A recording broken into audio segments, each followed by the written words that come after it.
Okay, I just want to take a second and look at this question of the apparent motion of the sun. Why does the sun appear to be moving on our sky? Now, I'm not talking about just the daily motion of the sun, like where the sun rises and sets. What I'm talking about is the apparent motion of the sun over the course of an entire year. Why does the sun appear to be in different places in the sky with respect to the stars? Now, here's a familiar view of our solar system, sort of a top-down, I guess you call it like a God view of the solar system, right? And we're watching the planets orbit around the sun, and of course the sun is not moving, right? It's stationary. So why does it appear to be moving? Well, we're on this moving planet here. So what I'm going to do is zoom in and see it from Earth's perspective, and we'll take a look at the sun from that rotating platform. So here's the Earth, right? And of course we're looking at the Earth. I want to change my perspective and look at the sun. So now as we look from the Earth at the sun, we see, right, we're getting this kind of perspective here where the sun is going around, where the Earth is going around the sun, but because our perspective is moving, we see what we appear to see is that the sun is moving with respect to the stars. So I'm watching the stars go to the right, as the sun goes to the left.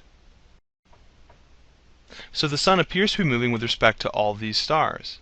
Now it takes the Earth 1 year to go all the way around the sun.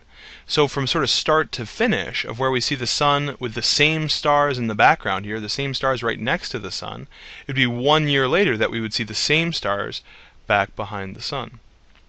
Now we can see this a couple different ways. One way is by looking at this little simulation.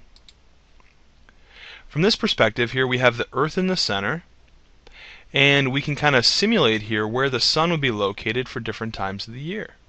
So I can do that by sort of moving this calendar around on the bottom, right? I can start in January. I see the sun is located right here, and it tells me what constellation, what stars I see the sun next to. In this case, it's in the constellation Sagittarius.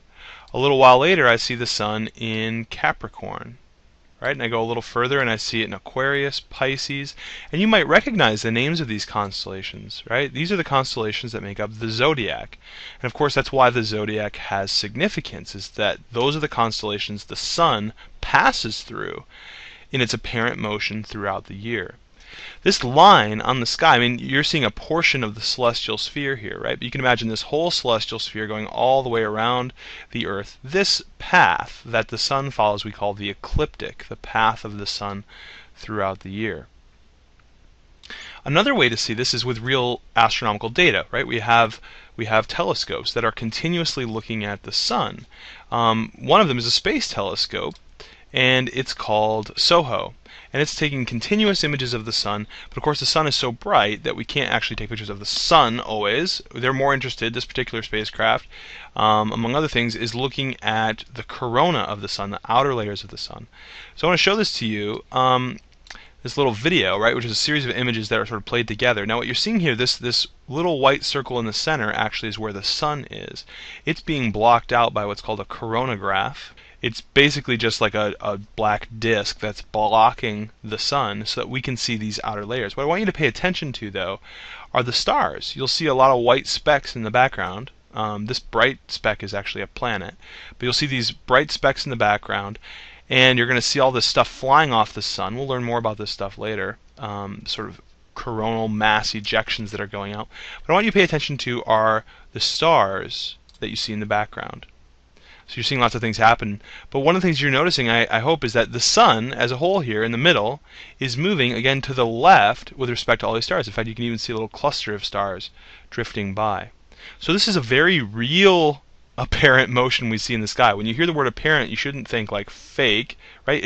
It's our perception because we're on this moving platform. So I hope that makes a little more sense. I just wanted to show you those simulations and videos.